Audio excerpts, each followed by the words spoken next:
primero que nada, en nombre del capítulo Salinas Martínezín, en nombre de la Facultad Libre de Derecho de Monterrey, me complace darle la bienvenida aquí y darle el inicio a la Semana de la Ética, que es una semana especial para nosotros en Fidel Tafí y que nos gusta compartir con la demás gente de la facultad. Y pues bueno, qué más que empezar con un evento estelar, un conversatorio con un senador. Ahora sí que la gente en las aulas pues no lo dimensionan, pero es de verdad. O sea, uno de las 128 personas que ocupan un curul en el Senado está aquí frente a ustedes. Se organizó el evento para que lo aprovecharan y pues sin más le doy el micrófono a usted, Muchísimas, licenciado, para que nos diga lo que nos quiera expresar. muchísimas gracias, Enrique. Me hace sentir todavía mucho más privilegiado y halagado, sí. Imagínate el tener la responsabilidad de ser uno en un millón, pues somos como 128 millones de mexicanos. Es mucho compromiso, es mucha responsabilidad. Ahorita les voy a platicar un poquito. Yo quisiera hacer 3 bloques. Yo sé que vamos a hablar específicamente de ética. A mí me gusta que cuando hablamos de ética, de las experiencias que he tenido, inevitablemente está relacionado con la moral, pero también con la legalidad. Pero yo quisiera hablar de 3 bloques. Uno es que sepan quién soy, para que sepan mi trayectoria. Después hablar un poquito sobre ética, moral o legalidad. Luego tengo que aprovechar el espacio para platicar con ustedes cómo veo yo un diagnóstico de lo que está pasando ahorita en el país. Y luego cerramos muy rápido con una sesión de preguntas y respuestas. Si les parece, yo tengo entendido que el tiempo que tenemos es como de 1 hora. Creo que 1 hora para captar la atención de los chavos pegados a una pantalla es súper retador. Entonces lo voy a tratar de hacer más bien lo más pequeñito posible para poder dejar más espacio más bien a un diálogo completamente abierto. Muy probablemente algunas personas de ustedes me conozcan. Trato de ser lo más coloquial, lo más flexible, lo más cercano posible, porque creo que la política se está reinventando en estos momentos, ¿no? Creo que antes los políticos eran figuras que desgraciadamente a veces se sentían o se percibían como inalcanzables y distantes, ¿no? Creo que tiene que ser al revés. Creo que el político es el que tendría que estar más cercano de la gente. Entonces, si me permiten, voy a tratar de hacerles una presentación muy breve, muy ágil, para platicarles al respecto de lo que soy, qué es el Senado, perdón por obviar algunas cosas, platicar muy brevemente de lo que se percibe como se está llevando a cabo la situación de los códigos de ética en el Senado particularmente, y luego seguimos con el diagnóstico y terminamos con preguntas y respuestas. ¿Les parece? Bueno, entonces me permiten, si me dejan compartir pantalla, voy a ponerme de acuerdo aquí. Compartir. Ay Dios, ahí está. ¿Ahí se ve? Sí. Muy bien. Bueno, por favor, me van diciendo si por alguna razón de repente perdemos el audio o el video. Esta es una presentación que yo trato de adaptar siempre en términos generales y me gusta mucho hablar de lo que estamos construyendo juntos como sociedad. De lo que estamos construyendo juntos como sociedad, y yo siempre les digo que hay pues como una dinámica en donde me gusta mucho agarrar literal un billete de 500 pesos y agarras el billete y les dices, oigan, ¿quién quiere el billete? Y obviamente todo el mundo te dice que sí, y luego lo doblas por completo, y quién quiere el billete, y todo el mundo te dice que sí, y luego tiras al piso y lo pisas obviamente, y quién quiere el billete, todo el mundo te dice que sí. Y esto se los digo pensando en que el valor que tiene el billete, que son estos 500 pesos, es un ejercicio similar en lo que está pasando con nuestro país. Creo que a pesar de que nuestro país está pasando por una situación compleja en lo social, en lo económico, en salud, en muchas cosas, pues aún así todos le tenemos muchísimo cariño, le tomamos mucho valor, nos sentimos muy orgullosos cada vez que vemos la bandera, el escudo y nos hacemos los patriotas. Pero la pregunta es, ¿cómo tenemos que ir construyendo nosotros un sistema, yo le llamo como un sistema cívico, ¿no? En donde tenemos una responsabilidad mucho más allá. Y les digo que en alguna etapa de nuestra vida todos tenemos que participar en algo público, no necesariamente en algo político. Entonces, empiezo diciéndoles eso porque mi trayectoria va precisamente, quiero presentarme, yo soy Jesús Horacio González, tengo 44 años, casado, con 2 hijos, actualmente soy senador por el estado de Nuevo León, he trabajado en empresas en el ambiente privado, corporativo durante muchísimos años, ahorita les voy a platicar detalles. y particularmente yo he trabajado en funciones relacionadas con recursos humanos, inteligencia estratégica y asuntos corporativos. Particular en lo que respecta a mi trayectoria académica, yo estudié la E. Aquí le tengo que ponerme porque ya, como lo estoy proyectando, tengo que hacer. Ustedes lo pueden aceptar ahí, ¿verdad, Enrique? A la gente que va entrando. Sí, sí, yo los acepto. Perdón, no sé quién lo tenga. Es que a mí también me aparece. Bueno, pues yo estudié la carrera de administración de empresas hace muchísimos años, hace 20 años en la UDEM, y luego hice un curso de certificado como profesional en inteligencia competitiva en una academia que se encuentra en Boston.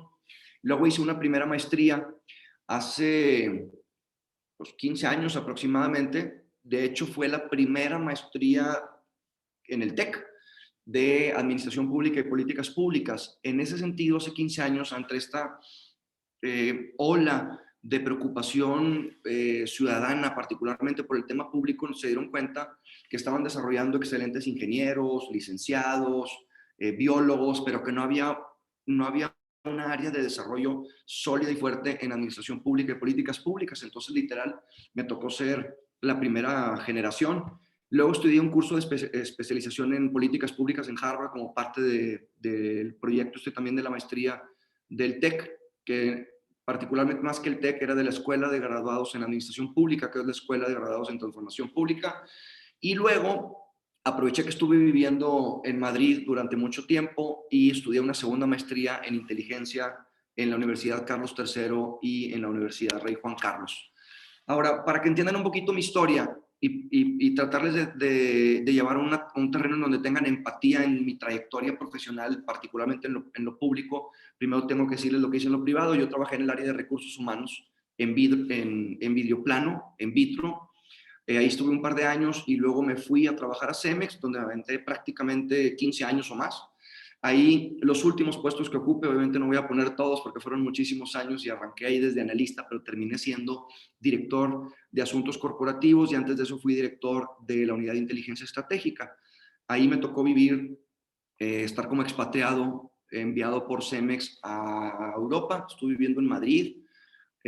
Ahí me tocaba ser responsable de la parte de inteligencia estratégica para todo lo que era Europa, Medio Oriente, África y Asia. Entonces era muy padre porque más que rollo, lo que les estoy tratando de llevar es, tuve la oportunidad de interactuar con muchas culturas en donde pues, la diferencia de género, de cultura, de costumbres, te llevaba a un tema retador gigantesco, precisamente hablando del tema de la ética y la moralidad. Ahorita vamos a platicar de ejercicios, que a mí me gusta mucho platicar más bien de ejemplos, ¿no? O de hacer ejercicios en donde podamos hacer una dinámica para entender esta diferencia. Y fui también catedrático de la UDEM, particularmente en la división de negocios, como maestro de una clase que se llamó Inteligencia Competitiva y luego se le cambió a Inteligencia de Negocios. Después de eso, mi vida da una gira radical, porque estando yo trabajando en Cemex, me invitan como regidor ciudadano.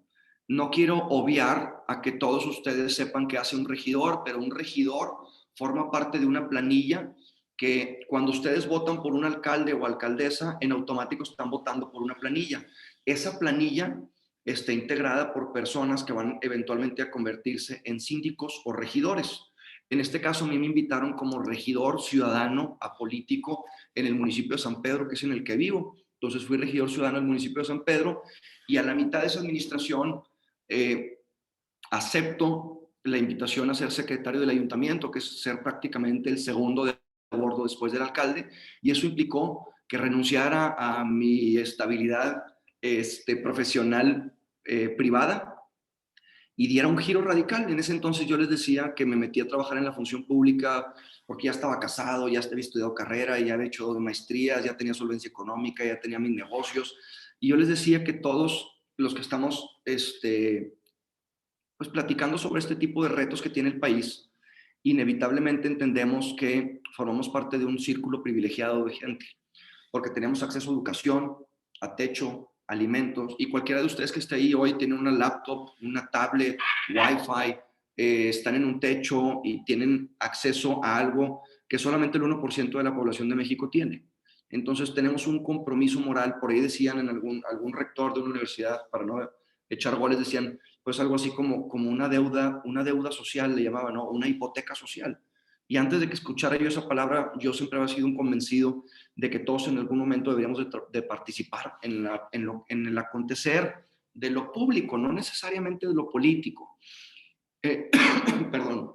Después de eso, me invitan a ser secretario del ayuntamiento, pero del municipio de San Nicolás. Entonces, literal, un 31 de octubre del 2015 entrego yo las llaves como secretario, las llaves de la ciudad como secretario del ayuntamiento de San Pedro, y agarro las llaves como secretario del ayuntamiento. El mismo día dejo unas a las 10 de la mañana y agarro otras a las 6 de la tarde para irme a una experiencia en donde era una ciudad mucho más grande, más dinámica, industrial, con retos más importantes. Y después de eso me fui como asesor en el Senado, porque yo había sido en ese entonces senador suplente. Entonces yo estaba muy interesado en participar y entender cómo funcionaba el Senado, y durante los primeros 2 años de este periodo legislativo prácticamente estuve por ahí acercándome para ver cómo funcionaba. Y para decirles más o menos cómo funciona, recordemos cuáles son las facultades del Senado. Hay mucha confusión con respecto a los diputados federales y a los senadores. Bueno, y lo que sí les tengo que decir es que los senadores particularmente somos los responsables de todo lo que tiene que ver con política exterior y aprobar tratados internacionales. El TEMEC o nombramientos de embajadores, o sea, todas las aprobaciones, ratificaciones o nombramientos que presenta el presidente de la República, embajadores, cónsules, magistrados, etcétera. Todo eso se tiene que votar necesariamente en el Senado, y además de eso, no sé si recordarán, pero los diputados aprueban el presupuesto de egresos y el presupuesto de ingresos le corresponde al Senado. Además de eso, todo lo que tiene que ver con conflictos entre entidades federativas o los límites particularmente, y por último, pues obviamente legislamos, ¿no? Nuestra función principal es legislar. Acuérdense que nos convertimos en Cámara de Origen y Cámara Revisora junto con Cámara de Diputados. Por citarles algunos ejemplos, no sé, la ley de la industria eléctrica se fue primero a diputados y luego nos la pasan a nosotros. En el caso del Senado de cannabis, surge en el Senado, se va a diputados y luego nos la regresa. Entonces hay cámaras de origen y cámaras revisoras. Ahora, la pregunta que siempre hacen es, ¿cómo está constituido ahorita el Senado? El Senado, somos 128 senadoras y senadores. De estos 128 senadoras y senadores, 64 son por mayoría relativa, 32 son primera minoría y 32 son lista nominal, o mejor conocidos como los famosos plurinominales, que son designados o asignados por cada uno de los partidos políticos. Entonces, si se ponen a ver, ahorita está prácticamente con una mayoría simple por parte de Morena. Quiere decir que las votaciones en las que se requieren la mitad más uno, pues prácticamente se las llevan todas. Entonces, como oposición, aunque todos los demás pudieran estar en contra, pues no pasa, ¿sí? A como está estructurada ahorita, hay algunos lugarcitos que van a ver que todavía que están vacíos, que es por gente que pidió licencias o desgraciadamente que haya habido algún fallecimiento. Pero cada una de las cosas que se tiene que decidir dentro del Senado depende también del tipo de elección de decisión que se requiera. Por ejemplo, hay algunas cosas que requieren solamente mayoría simple, es decir, mayor número de votos de todos los legisladores, el que junte más, ¿sí? Si uno juntó 40, el otro 30, el otro 20, pues obviamente se queda con el de 40. Otros son mayoría absoluta, que es la mitad más uno de los integrantes que estén al momento de la votación, y hay otros que requieren mayoría calificada. Por ejemplo, las reformas constitucionales requieren 2/3 partes o 3/4 partes, ¿sí? Y los tipos de votaciones, hay unos que se registran en un tablero, y ahí tú le pones tu huellita digital y te apuntas si estás votando a favor, en abstención o en contra. Otras que son por cédula, que es con un papelito donde pones ahí si estás a favor o en contra, lo doblas y lo pones en una ánfora. Y el último es por votación económica, donde literal ahorita que está de moda toda la plataforma tecnológica, estamos votando simplemente levantando la mano para muchas de las cosas que tienen que llevar una dinámica mucho más rápida, ¿sí? Ahora bien, si tenemos que platicar del tema de ética, les tengo que confesar que yo llevé clases de ética en la carrera, llevé clases de ética en las maestrías, y pocas veces te encuentras una persona que te explique la necesidad del tema ético, y particularmente en el servicio público, Porque ustedes muy probablemente en la universidad tienen un código de ética. En las empresas nosotros también teníamos un código de ética. La pregunta es, ¿qué es la ética? Y más, ¿cómo funciona eso en el servicio público? Y bueno, tenemos que entender que la ética también viene de parte de la moral, que son las costumbres que nosotros venimos arrastrando, y entender también que la ética y la moral tiene una variante que va relacionado con nuestras culturas y nuestras costumbres. La ética y la moral es distinto en Japón que en India, que en China, que en México. Como en el mismo México, quiero pensar que no debería, pero es distinto en el servicio público que en la iniciativa privada. Entonces, prácticamente lo que pretende la ética como servidores públicos es que busque identificar cuáles son las cosas o las acciones, actitudes o comportamientos inadecuados de un servidor público, independientemente si es del ejecutivo, el legislativo o del judicial, en donde se tienen que desempeñar con ciertas características para poder tener una conducta de vida, ¿no?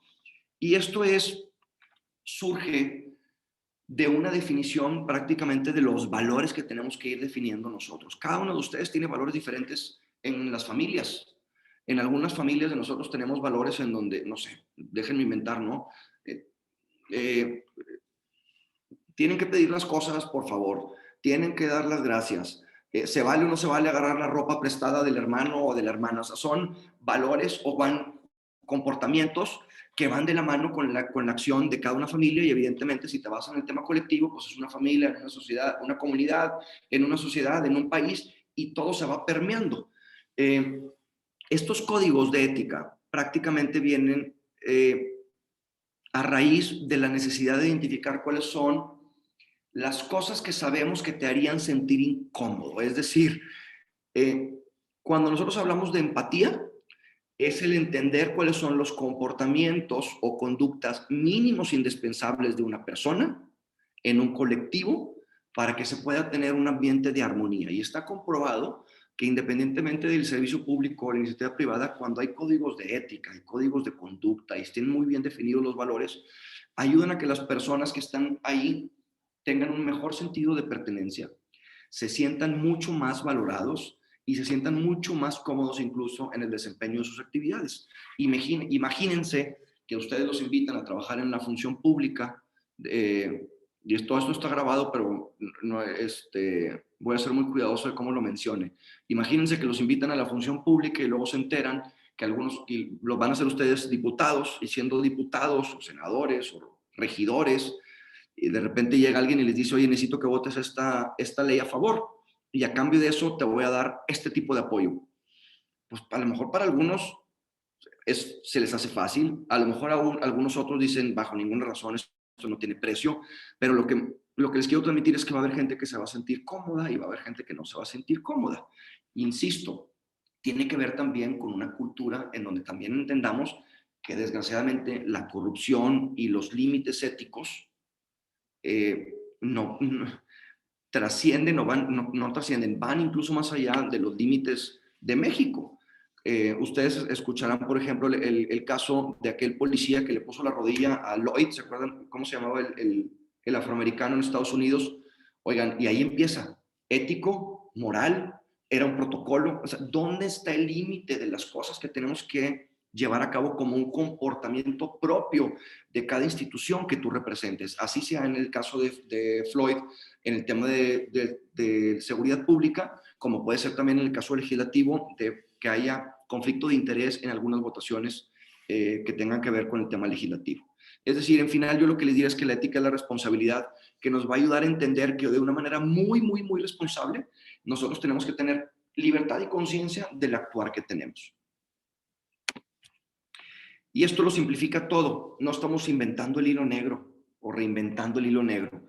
Ya hay una definición de lo que puede ser un triángulo de la ética, que muy probablemente lo han visto, pero que se define con base, si nos vamos a la parte superior, nos define los principios de justicia, los principios de legalidad, equidad, pero luego vienen los que son virtuosos o de intuición, y los otros que son consecuencias. Es decir, todo está relacionado en el interés público o en la responsabilidad pública, en donde un principio tiene una consecuencia, pero esa consecuencia también tiene una virtud y una razón de ser.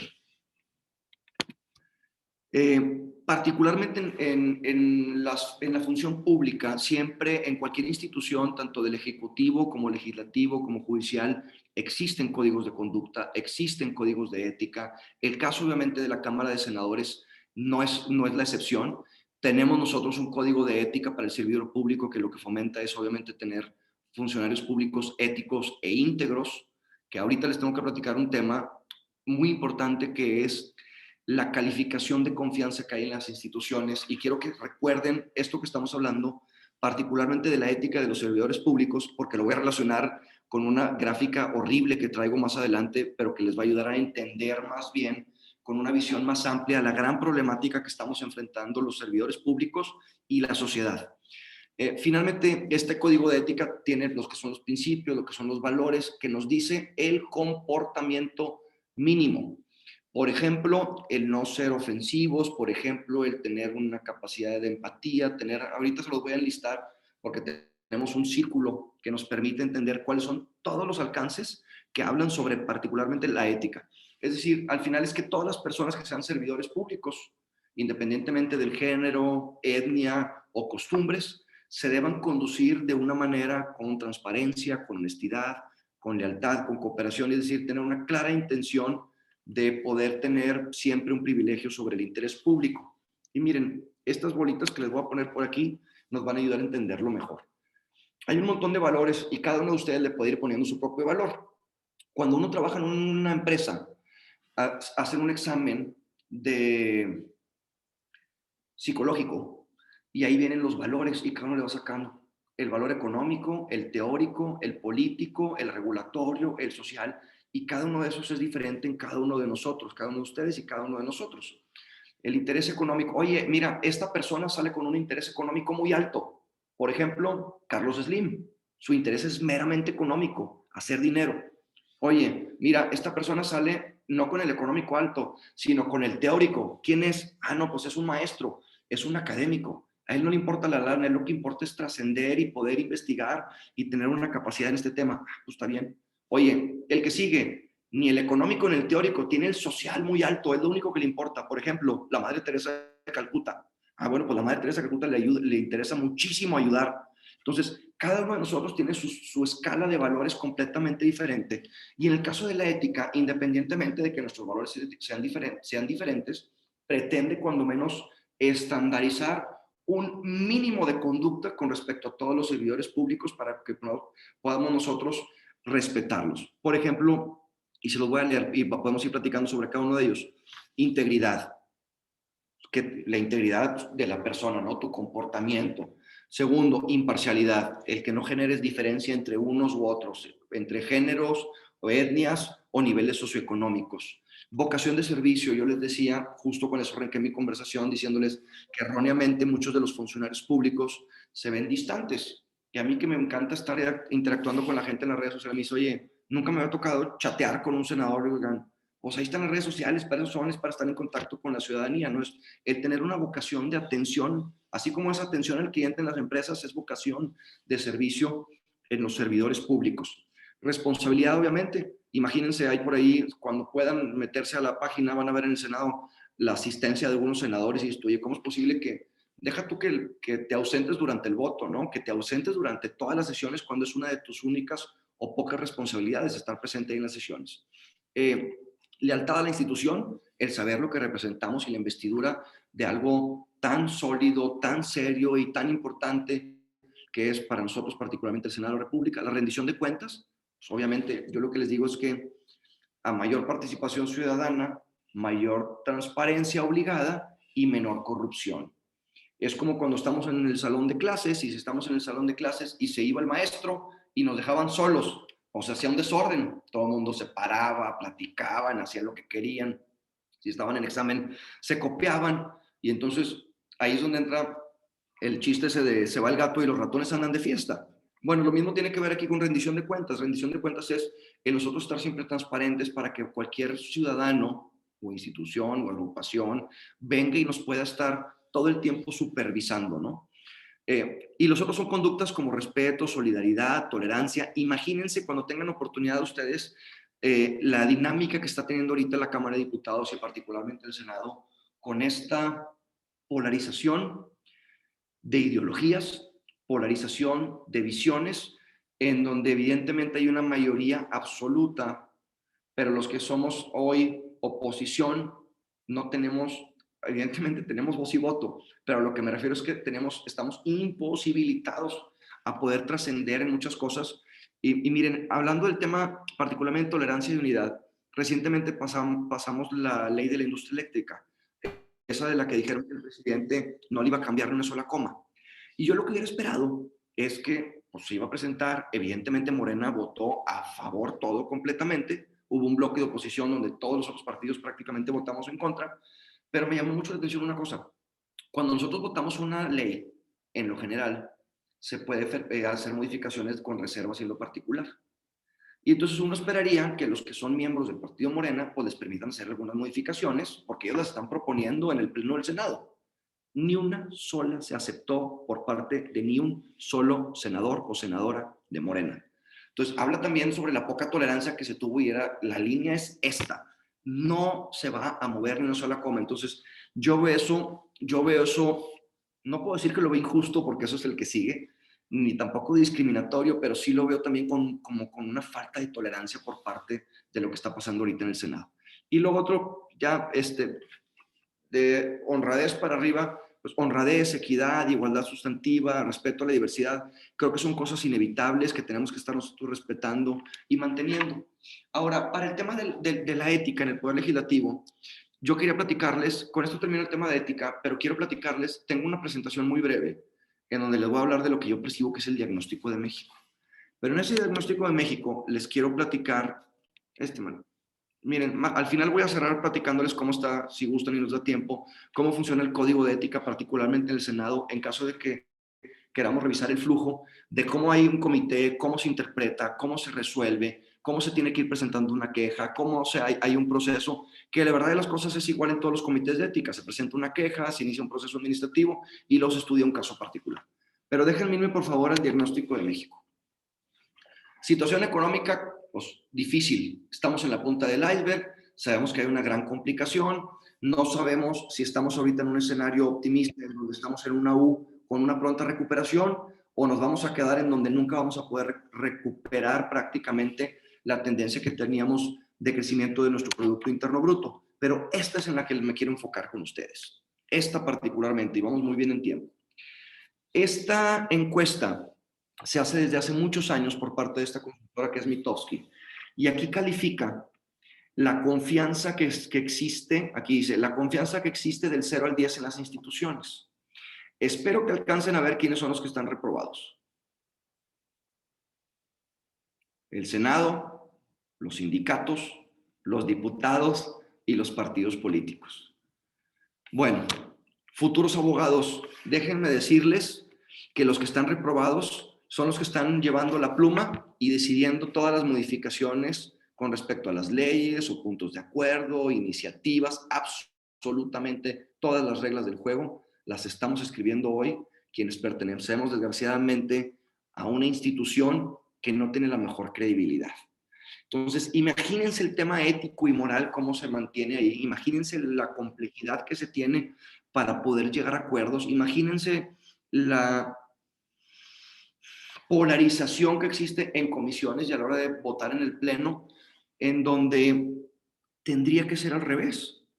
El deber ser, digo, si estamos hablando del Senado, el Senado pues viene de sabiduría, ¿no? Imagínense que deberían de ser instituciones con personas íntegras, sabias, con vocación de servicio, pero algo pasó que se desvirtuó por completo la función pública.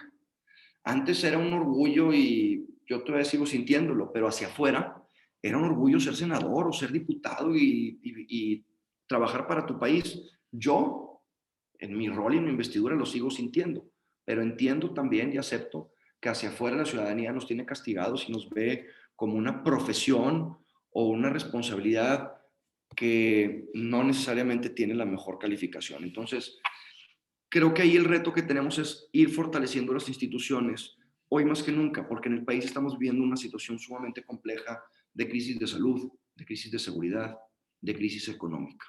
Y si no estamos conscientes de lo que están ustedes como estudiantes y a punto de graduarse a enfrentar, déjenme decirles que esta es una crisis que implica, ante situaciones de crisis salen, salen también las mejores ideas. Pero también tenemos que entender que esta crisis no nos ha tocado ni a nosotros que estamos más viejos, ni a nuestros padres, ni a nuestros abuelos. Es la primera vez que vamos a ver una crisis económica tan profunda y tan prolongada que muy probablemente va a quedarse marcado así en los siguientes años. Ahora, tenemos todavía el problema de corrupción, seguimos teniendo muchas instituciones con una percepción terrible de corrupción. Todos nuestros gobiernos, tanto el presidente de la República, gobernadores como alcaldes, están cayendo en su calificación de honestidad. Fíjense, solamente el presidente el año antepasado tenía el 64% y ahora la mitad. Entonces, se está cayendo significativamente la confianza que se tiene en la función pública, ni se diga todavía la percepción que se tiene de corrupción en las instituciones de salud, particularmente ahorita por el COVID. Imagínense la caída que estamos teniendo también de inversión extranjera, en donde los que están afuera están evaluando dos cosas importantes. La primera es cómo estamos llevando a cabo la solución a la pandemia en México. Lo voy a dejar ahí y ahorita les voy a platicar cómo vamos.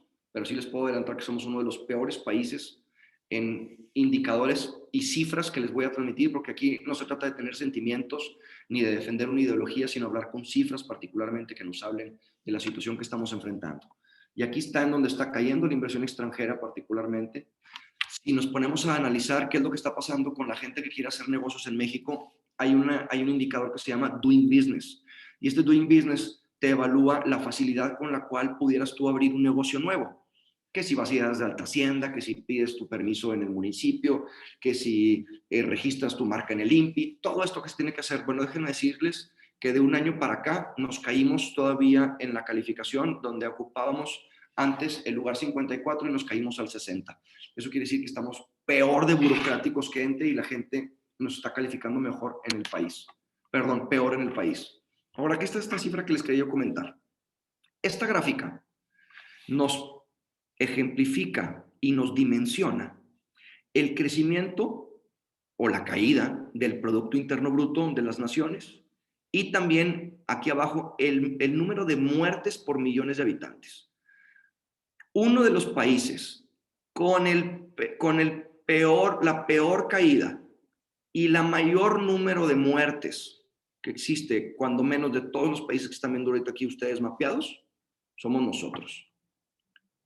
Mal económicamente, mal en salud, mal en el Estado de Derecho, que ni les tengo que decir cómo está ahorita el tema con la acción de inconstitucionalidad con la ley de la industria eléctrica, mal con respecto a la percepción del Estado de Derecho que se está teniendo algunas empresas que ya habían invertido en México y les están cambiando las reglas del juego a la mitad del partido. Entonces, creo que aquí tenemos focos rojos que nos obligan a estar viendo cómo vamos a estar actuando. Ahora, ¿cómo tendría yo que ligar esto con el tema de ética, con la situación ética y moral? ¿Y por qué decidí yo compartirles estos slides en donde dirán, oye, ¿esto qué tiene que ver con ética y moral? Fíjense en la publicidad. ¿Alguien de ustedes ha visto la publicidad de las vacunas que se está dando ahorita, no? Quisiera que me dijeran, por favor, en el chat, ¿quién de ustedes está a favor? Voy a abrirle aquí tantito el chat. ¿Puedo o no puedo ver? No puedo. No puedo saber proyectar. Bueno, váyanme poniendo, por favor, en el chat. ¿Quiénes de ustedes creen que los partidos políticos deberían o podrían utilizar para fines electorales la vacuna del COVID-19? ¿Quiénes creen? Nada más pónganme a favor o en contra. A favor de que los partidos políticos utilicen la vacuna con fines electorales, sí o no. Pónganmelo por favor ahí en el chat y al rato lo reviso porque no creo que no puedo ver el chat si estoy proyectando. Está en contra predominantemente, si querías saber. Y ahora díganme, ¿quiénes en ese mismo chat, díganme por favor si han visto o no publicidad de algún partido político que lo esté utilizando así? Y ahorita me dicen cómo vamos. Todos ponen la mayoría sí y una gran parte dice Morena. Bueno, para mí eso es el caso muy claro de falta de ética y moral. Ese es justo uno de los ejemplos más claros. Y no estoy diciendo, ojo, no me estoy yendo en contra del partido político en particular, porque yo creo que ningún partido político es perfecto. Pero ojo, los partidos políticos van a existir y seguirán existiendo. El tema es cómo lo hacemos para que el nivel de ética y moral de los partidos se mantenga y se mejore, y es como en las empresas. Las empresas, ¿qué pasa cuando tú tienes, imagínate que tú tienes un negocio y no tienes competencia y eres el único que vende ese producto? Das el servicio que quieres, das el precio que quieres y te comportas como quieres.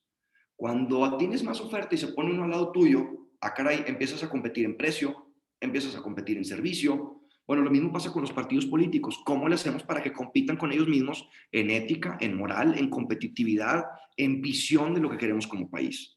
En visión de lo que queremos como país, porque yo no estoy de acuerdo en lo que está pasando, por ejemplo, con la visión que se tiene de la industria energética, porque no estoy de acuerdo con lo que está pasando con la visión que se tiene de educación. Este slide que les estoy presentando aquí es el ejemplo.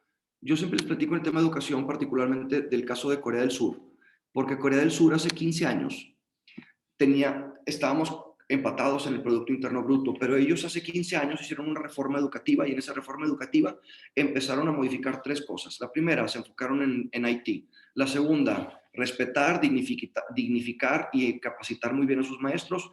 Y el tercero y último, aumentar las jornadas de educación para los alumnos. En 15 años nos rebasaron como 14 lugares y nos dejaron completamente atrás. De hecho, pedí que me compartieran este slide que les tengo que decir. Es un copy-paste de una presentación que vi, pero me encantó cómo se ve la inversión que están haciendo en educación algunos otros países, particularmente en tecnología. Miren China. China está invirtiendo muchísimo en la educación, particularmente en tecnología. Cuando tengan oportunidad, métanse a Google, investiguen quiénes son los 20 CEOs de las empresas de plataformas tecnológicas del mundo. 18 son indios. Entonces, la visión que estamos teniendo ahorita nosotros es cómo le hacemos para que México no se mantenga como un país de maquila y nos vayamos a un tema mucho más calificado de capacidad intelectual, como nos está ganando ya desgraciadamente India y China. Esto no se los quiero compartir, no es necesario. Sí decirles, por último, con esto voy a cerrar, decirles que yo desde el Senado estoy empujando 5, el que mucho abarca poco aprieta. Estoy muy enfocado en 5 temas. Uno de los prioritarios para mí es la reactivación económica y lo que tenemos que buscar de darle respaldo a las pequeñas y medianas empresas, apoyos económicos, incentivos fiscales, cómo le hacemos para que se mantenga el interés de que se venga inversión a nuestro país para que obviamente haya mejor generación de empleo. El otro tema que tengo es el del medio ambiente, que es energías limpias y renovables, presentando iniciativas que al rato les voy a platicar también si nos da tiempo, porque estoy justo a tiempo, en donde mi nivel ético y moral me obliga a defender y empujar a que se utilicen las energías más limpias y más baratas, como es la eólica y la solar, lo cual va completamente en contra de lo que se está llevando a cabo ahorita por parte del gobierno federal.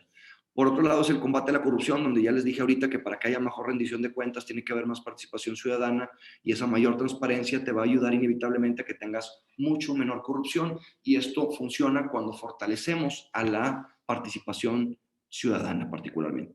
Luego viene el tema de seguridad pública, particularmente sabemos que la seguridad pública estaba como prioridad los últimos 10 años. Ahorita no quiere decir que no está ahí, sino que simplemente está todavía más grave la situación económica y la de salud. Entonces cayó en prioridad, no porque haya mejorado, sino porque empeoraron otras cosas. Y por último, el tema de derecho a la niñez. Yo ahí traigo particularmente un tema de protección a los niños. Ya sé que ustedes como abogados muy probablemente la mitad van a estar en contra mía, pero yo ahí sí estoy evaluando y estoy analizando la posibilidad de impulsar una iniciativa de castración química en los casos de agresión sexual, particularmente a niños y a niñas. Por último, me aviento un comercial para decirles que ya presenté una iniciativa para que podamos mantener las energías limpias que queremos, es decir, la energía eólica y solar como prioritaria, porque es la más barata y la más limpia.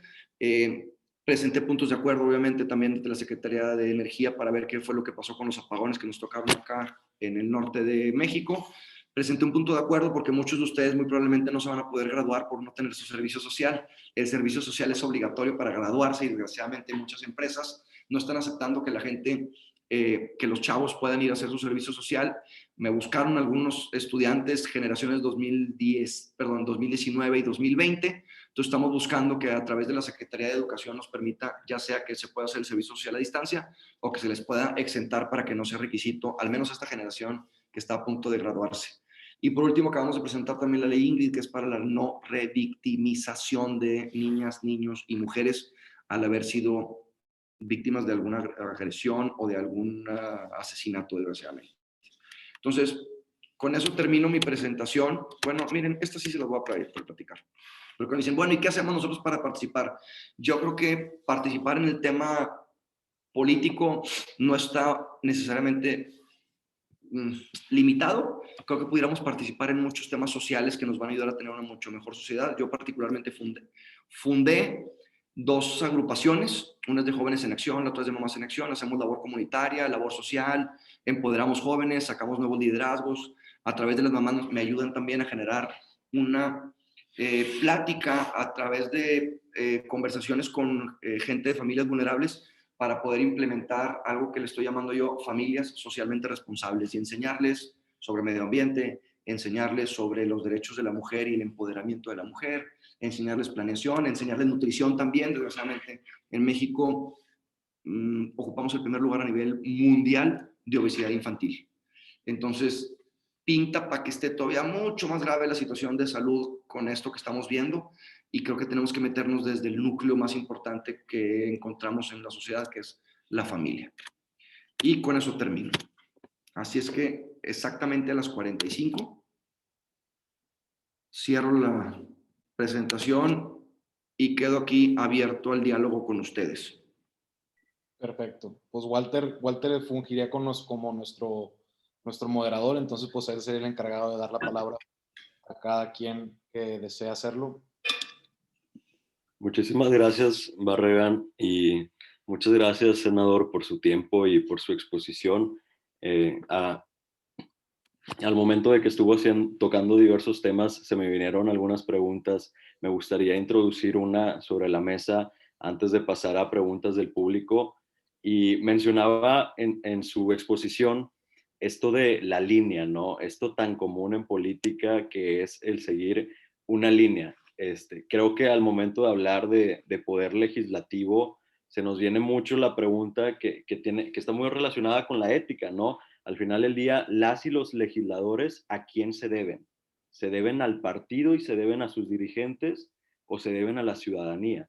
Entonces creo que son dos aspectos en política y más específicamente en el poder legislativo que suelen estar mucho en contraposición y lo vemos muchas veces al momento de votar ciertos temas y creo que el gran incentivo de que suceda mucho esto al momento de votar de la línea y que no se cuestiona la línea y no se es transparente y no se es tolerante con otras propuestas, pues viene mucho de esta costumbre política de que los dirigentes tienen el control del futuro político de los legisladores, ¿no? De las y los legisladores.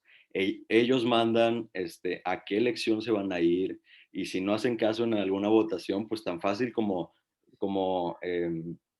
cavar la tumba política de esta persona, ¿no? Sí. Entonces me surge como esa pregunta, creo que si podemos hablar de ética en el poder legislativo, tenemos que hablar de qué mecanismos podríamos encontrar para reducir estos incentivos de seguir una línea. He escuchado, por ejemplo, autores que hablan de posibles reelecciones, ¿no? A una apertura mayor a reelecciones para que los legisladores se deban más a la ciudadanía que a los dirigentes, o por ejemplo elecciones internas en el partido más transparentes, más fuertes, que sirvan como mecanismos para reducir esos incentivos. No sé si usted tenga algún comentario al respecto. Mira, va a ser bien difícil que me crean, pero se los garantizo porque yo he estado presente. Para mi sorpresa, particularmente en algunos temas, en el partido en el que a mí me toca estar y que se van a votar algunas cosas, de verdad te lo digo y se los digo a todos, es ideológicamente traemos este tema, pero se respeta 100% que alguien piense diferente. Incluso entre nosotros a veces votamos diferente. Y hay temas tan polémicos como puede ser la marihuana, el aborto, matrimonios del mismo sexo, prisión preventiva de oficiosa. O sea, hay muchos temas que de repente llegan y te ponen en una disyuntiva en donde me ha tocado escucharos decir, oigan, aquí en el partido pensamos que esto es lo correcto y que esto es lo que quisiéramos, pero cada uno de ustedes es libre de tomar su decisión. Y yo no he visto hasta ahorita ni una repercusión, ¿eh? No quiere decir que no existan, claro que existen, no me malinterpreten, claro que existen. Ahora, cuando tú platicabas, Walter, con respecto a quién nos debemos, por ejemplo, yo asumo, obviamente, que me debo a la ciudadanía, porque yo fui votado, pero hay algunos legisladores que son de lista nominal, que son plurinominales. Entonces, ellos, yo creo que lo que pretende el sistema con eso es que se respeten ideologías del partido político. Ahora, cada uno de los partidos tiene su propia ideología y cada uno de los partidos tiene su propia forma de ser. Imagínate donde vienen situaciones sumamente difíciles, como la votación de lo que estoy diciendo del aborto o de la legalización de la marihuana, en donde al mismo interior del partido te das cuenta que pues hay hombres, hay mujeres, hay jóvenes, hay adultos mayores, hay unos conservadores, hay unos mucho más liberales, y pues es el diálogo. Más que el tema ético, yo creo que ahí es el tema de la política, es abrir diálogo y lograr consenso. Entonces, sí creo que está mal la práctica de que se baje línea y que se obligue a ir en contra de la voluntad o de la convicción de una persona. Eso sí creo que está mal. Pero mira, solo por citarles algunos ejemplos, lo que sí es cierto es, ¿ya escucharon hablar de Va por México? Va por México, eso Coparmex a nivel nacional, lo que hizo fue juntar y decir, oigan, hay muchas diputaciones, lo que tenemos que hacer es lograr ganar en Cámara de Diputados, hay muchas diputaciones que las tiene el PAN, pues que se las queden, otras que las tiene el PRI, que se las queden, otras que las tiene el PRD, que se las queden, pero hay muchas otras que las ganan Morena, pues pónganse de acuerdo ustedes tres, PRI, PAN, PRD y los demás, y vámonos particularmente sobre estas, porque lo que se quiere con eso generar es una oposición. Y entonces, cuando empieza toda esta dinámica y se empiezan a meter, se dan cuenta que la ideología de los tres partidos es completamente diferente.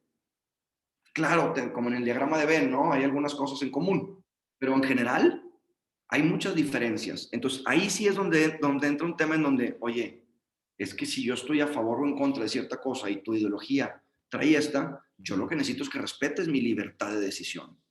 Creo que ese es el ejercicio más importante.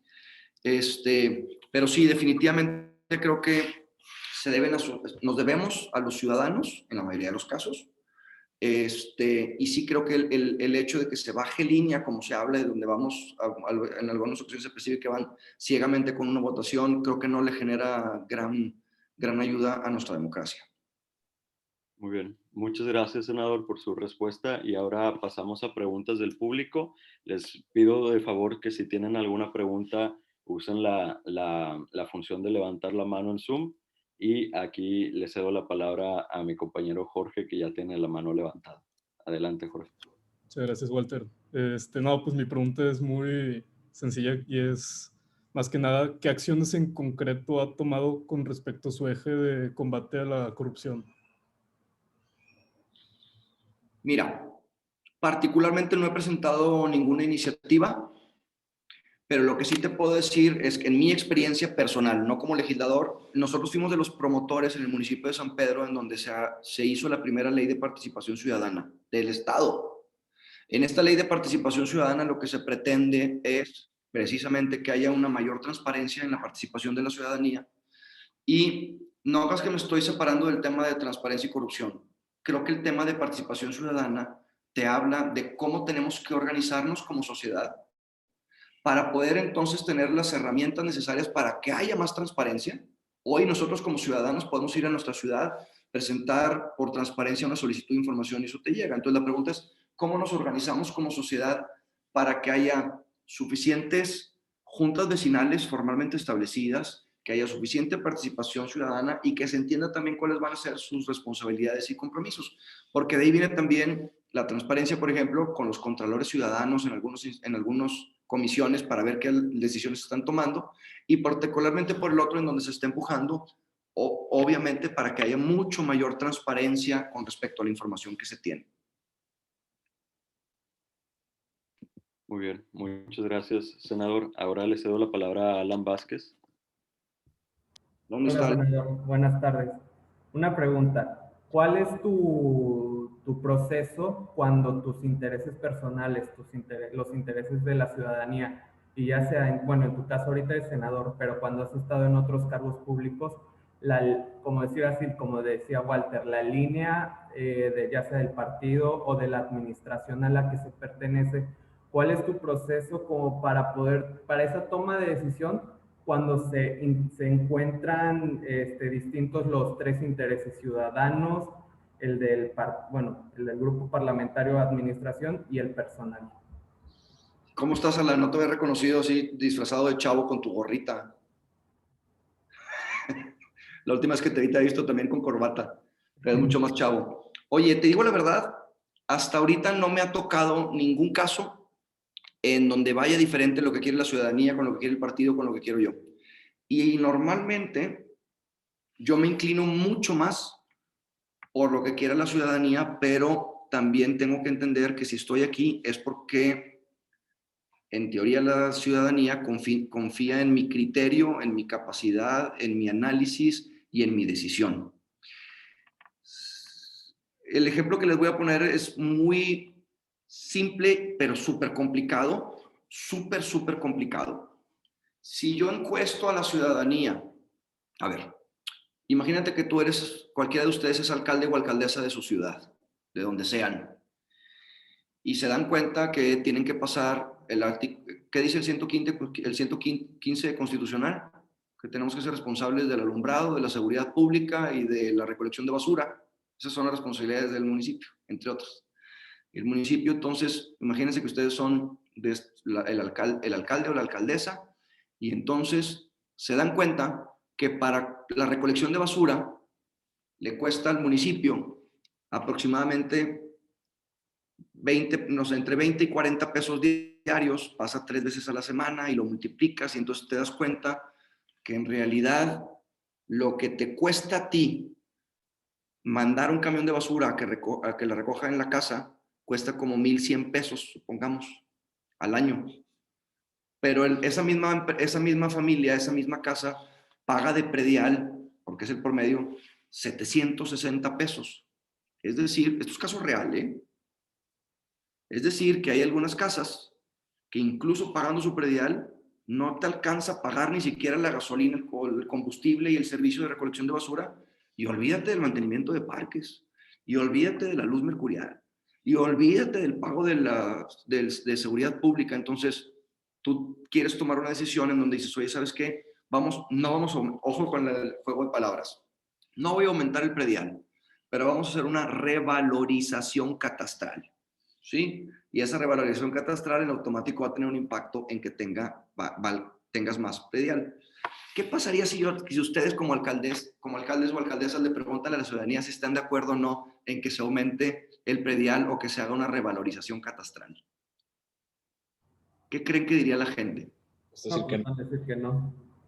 ¿Y entonces qué hago? ¿Entonces voy a ir en contra de lo que diga la ciudadanía? Entonces implica tener una responsabilidad y tomar decisiones políticas, perdón por mi francés, pero está bien canijo, porque asumes cuando muchas decisiones serias, sólidas, con visión de largo plazo, implican mucho sacrificio político. Y entonces ahí es donde los políticos de repente nos da frío y das un paso para atrás para tomar algunas decisiones porque dices tú, híjole, sabes que se te van a venir encima, pero sabes que es lo correcto. Y yo lo que sí te puedo decir, Alan, es que lo que trato en todas mis acciones políticas públicas es, voy a tomar una decisión que me permita dormir tranquilo y que me permita poder andar todavía en los restaurantes con mi familia saludando gente sin esconderme. Eso es lo que yo hago.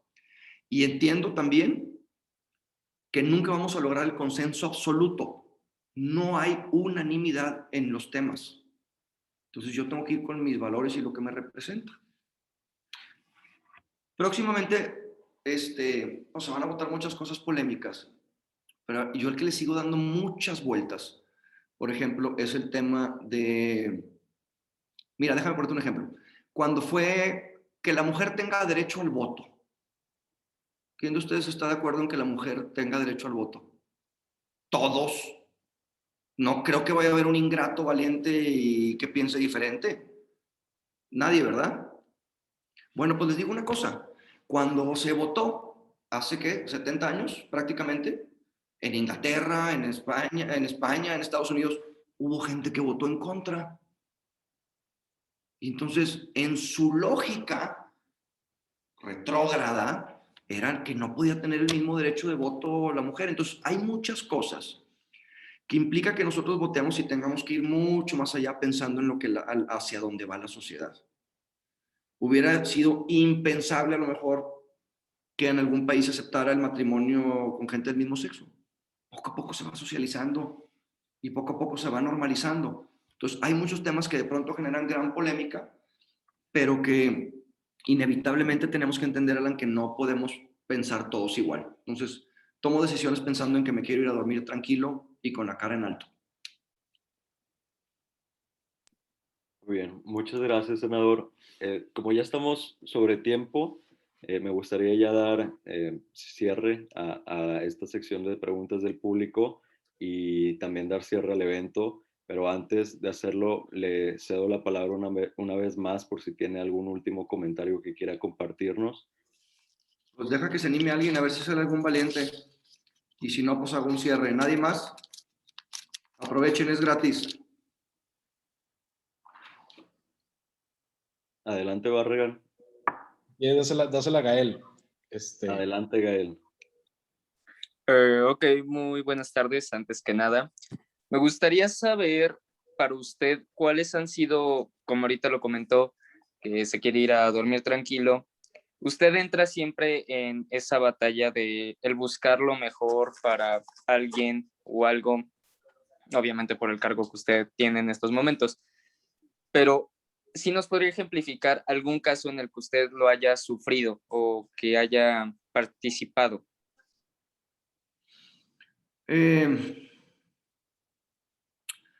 Soy senador, fui senador suplente.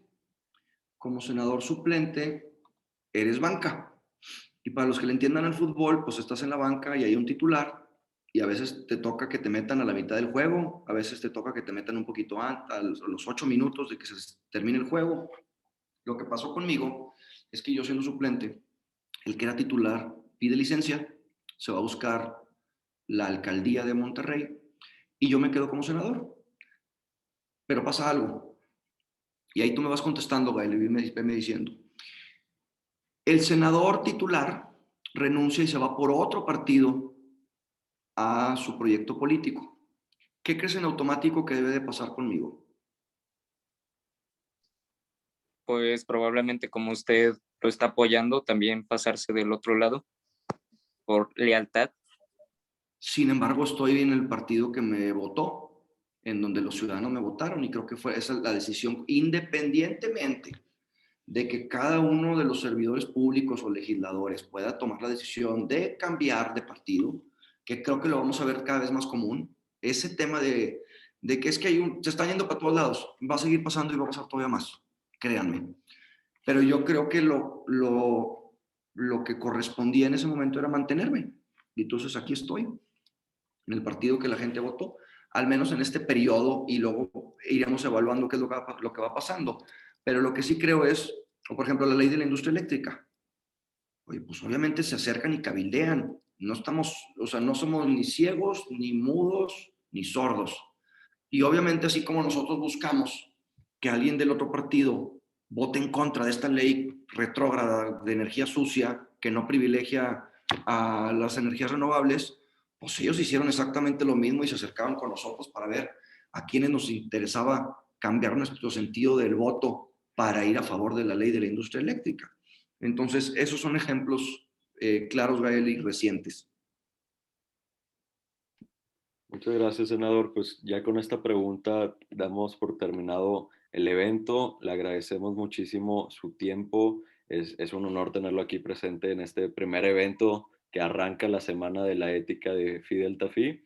Y bueno, por mi parte sería todo. Ahora le cedo la palabra al presidente Enrique Barragán para que dé unas palabras y dé cierre formal este evento.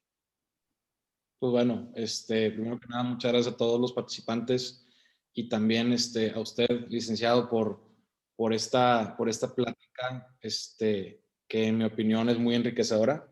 Y pues la verdad es que da una perspectiva, porque pues siempre tomamos nosotros el punto de vista del ciudadano y no tanto del servidor, que ciertamente es un desafío completamente diferente y es una forma, a lo mejor no diferente como es la ética, pero sí otra perspectiva.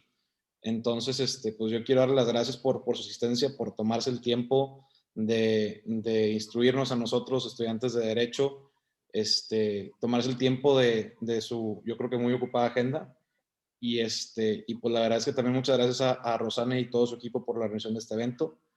Y pues no queda más que agradecerle y esperar que esté de vuelta en futuros eventos con nosotros. Y pues nada más, muchas gracias. No, yo encantado, y de verdad, mira, conozco a Rosana, conozco a Alan, yo encantado de seguir participando, no sé quién más está por ahí conectado, Victoria, creo que estaba también por ahí, eh, encantado de seguir participando en el esquema y formato en el que ustedes gusten. Si hay algo de lo cual yo estoy convencido y lo he hecho siempre pro bono, es en dar tiempo a los jóvenes.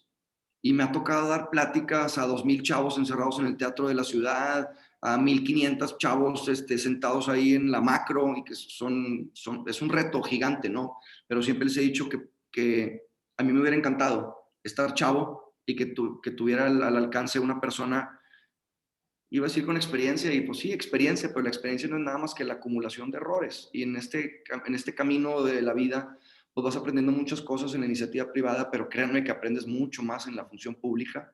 Y les digo, si alguien de ustedes está pensando en participar en la función pública, ojalá y lo hagan en algún momento de la vida, porque es un tema sumamente gratificante. No lo hagan por dinero, no lo hagan por poder, háganlo por ayudar, por sentirse parte de ser agentes de cambio de nuestra sociedad y comunidad, que en tanto lo estamos necesitando, porque lo que sí les puedo decir es que es una labor sumamente gratificante, y que requiere de que los nuevos jóvenes y las nuevas generaciones participen y no, miren, desgraciadamente, la vez pasada me están platicando sobre un estudio. Ya voy a terminar, prometo no aburrirlos más, pero había un estudio de hace 40 años de chavos que estudiaron medicina y chavos que estudiaron derecho. Y a esos chavos, hace 40 años, les hicieron la pregunta de que por qué querían estudiar eso. Y a los doctores decían, pues porque yo quiero salvar vidas y porque quiero ayudar y quiero sanar a la gente. Y a los abogados les decían, porque quiero justicia, porque quiero legalidad, porque quiero defender a los inocentes. Hicieron esa misma pregunta 30 años después, 30 o 40 años después, y ambos les hicieron la misma pregunta y ambos contestaron porque es la profesión que más paga. El tema económico, cuando yo les hablaba de los valores, es importante. Para algunos es el tema económico, el otro es el reconocimiento, el otro es la labor social. Creo que tenemos que encontrar un sano balance en donde hoy todos estamos experimentando una situación de crisis y emocional con el tema del COVID.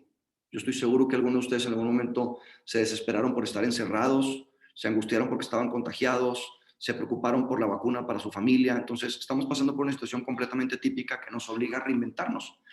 Y entonces nos obliga a entender la verdadera importancia que tiene nuestra razón de ser en la vida. Y pues, ¿de qué te sirve ser multimillonario y ser el mejor abogado del mundo y tener toda la lana y el mejor coche? Te vas a ir sin nada, ¿eh? Pero el tener la oportunidad de abonarle algo a tu país, de abonarle, es única. Entonces, llévenselo de tarea, reflexionen, participen. No quiere decir que se metan en la política, quiere decir que nos metamos en participación ciudadana, en asociaciones civiles, en esto que están ustedes haciendo ahorita. O sea, me queda muy claro, creo que esta función es completamente extracurricular.